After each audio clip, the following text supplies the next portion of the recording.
Section 7.2, using the angle addition formulae. We're just going to use the addition formula to find some exact values of trigonometric functions. We're going to use them in proofs and maybe in solving equations. We'll see how far we can get before exercise 7b. First of all, let's find the exact values of angles. Like a 15-degree angle, angles that can be, you can obtain by adding or subtracting through using angles that give you exact values that you're meant to remember.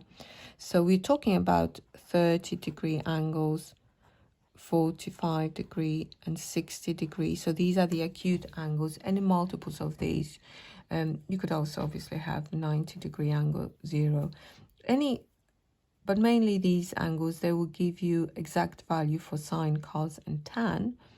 Therefore, if you can use combination of these through adding or subtracting, you'll be able to find exact values for the sum or the difference. So here we're going to use sine A minus B. So we're looking to use the difference of two angles, clearly because we want 15 degrees. So what we could do is you could use our A to be 45 degrees and B be 30. So either use 45 minus 30 as your A minus B, or in this particular question you could use 60 minus 45. So I'm going to go for the first one, but you can have a go at doing the second and show that it actually generates the same answer. So because 15 degrees, so let A be equal to 60 and B equal to 45. Oh, sorry, I said I was going to do the first way, but then I've written this, so I might as well stick to that way. So let's choose A to be 60 and B equal to 45, and then A minus B is going to be 60 minus 45, which is 15 degrees. So let's use sine A minus B is going to be, let's copy the formula, so it's sine A cos B minus cos A sine B. But because we're going to use this, we're substituting it as, so this will give me sine 15 degrees. We've already shown that this is 60 minus 45. So we're going to use A as 60. So it's sine 60 and B as 45 degrees. So it's minus cos 60 sine 45. So sine 60 gives you root 3 over 2. Cos 45 is root 2 over 2, or 1 over root 2. Cos 60 is a half. And sine is 45 is root 2 over 2. So we've got root 3 times root 2, which is root 6 over 4, minus root 2 over 4, giving us combined answer of root 6 minus root 2 over 4. As required. Let's have a look at example 6.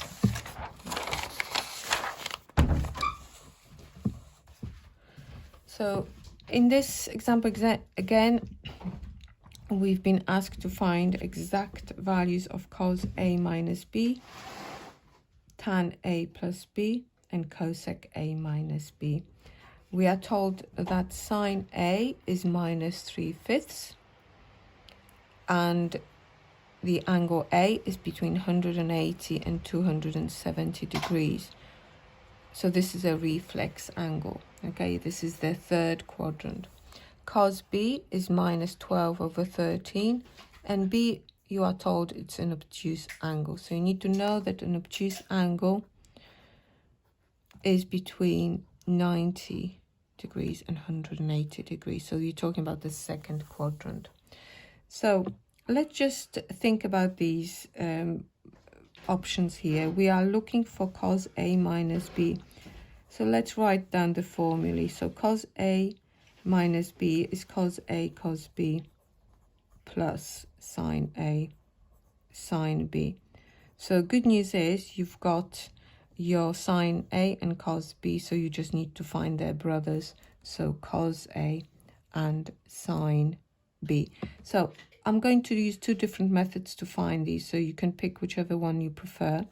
So you can either use a right angled triangle, which you more often than not use in mechanics, or you can use identity. So I'll do the first one using identity. So I'm looking for cos A, so I'm going to use cos squared A is equal to 1 minus sine squared A. So I'm using sine squared plus cos squared equals 1 identity rearranged.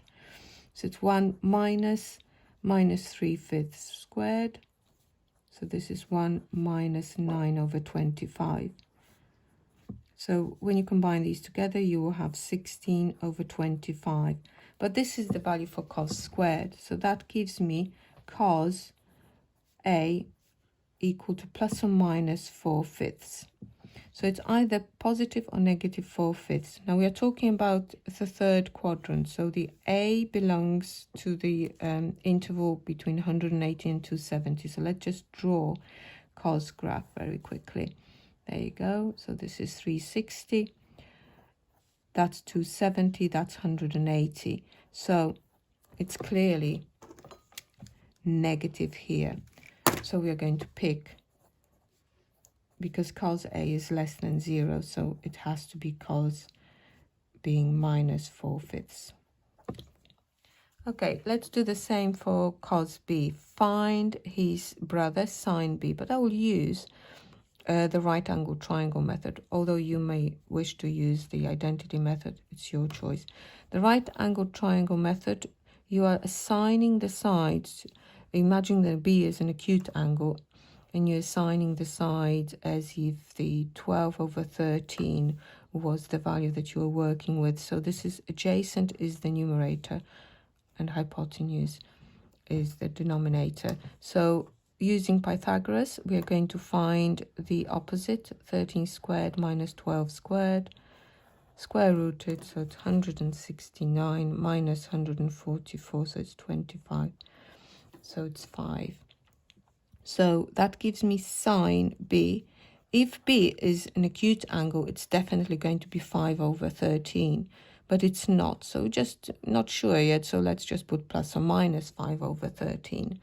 Now, because our B is obtuse, so let's draw a sine graph to remind myself whether sine is positive or negative for angles between 90 and 180. And it's clearly, from the graph, you could see it's positive. So this is the second quadrant here. Sine is always positive. So for our question, sine B is a positive 5 over 13. There you go. Let me circle the important angles. So we've got sine B, you've got cos B, sine A, and we've got cos A. We are going to need tan as well. So I will add tan A.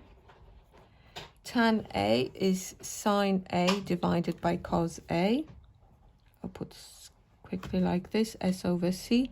So it's minus 3/5 over minus 4/5. So that gives me 3/4. And then let's do tan B. So it's again sine over cos. So that's 5 over 13 divided by minus 12 over 13. So that gives me minus 5/12. So let's just use these answers in our expansion. So the first one here, cos A. Okay, so having found the brothers, so sine A, cos A, sine B, cos B, tan A, tan B, we can now, or sine A, sine B, we can now find the answers to our question. So cos A minus B, we're going to write the expansion from the formula booklet, or you should really memorize it because you'll be using it all the time. And we're going to substitute the values that are listed over here into that expression. That is the enough substituting. You do not need to evaluate these separately. You can just then pop it into the calculator and get the answer. So it's going to be 48 minus, I think it's 33 over 65. Okay, for tan A plus B, you're going to get the following substitution, and you simplify it to 16 over 63. Let me just double check. 63. 16 over 63. Okay, so I'm not going to check it on the calculator. You check it on the calculator, please. And then for cosec, write it as 1 over sine A minus B. Expand the denominator, substitute, and then use your calculator to get 63 over 56. So this is, you know, the book does a lot more detail. They find the numerators and denominators separately. There's absolutely no need for the amount of marks that you're going to get. Okay, so now you're ready to go ahead and do 7B.